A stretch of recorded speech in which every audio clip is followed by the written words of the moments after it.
Speech on Nature Conservation Day in Malayalam. പ്രകൃതി സംരക്ഷണ ദിന പ്രസംഗം.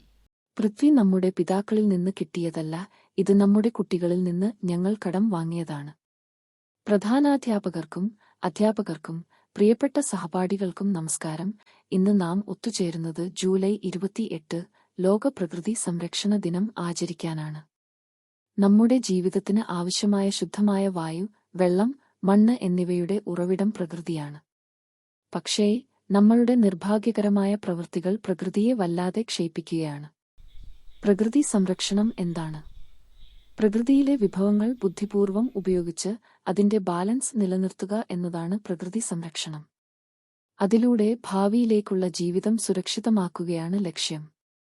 നമ്മൾ ചെയ്യേണ്ടതെന്ത്?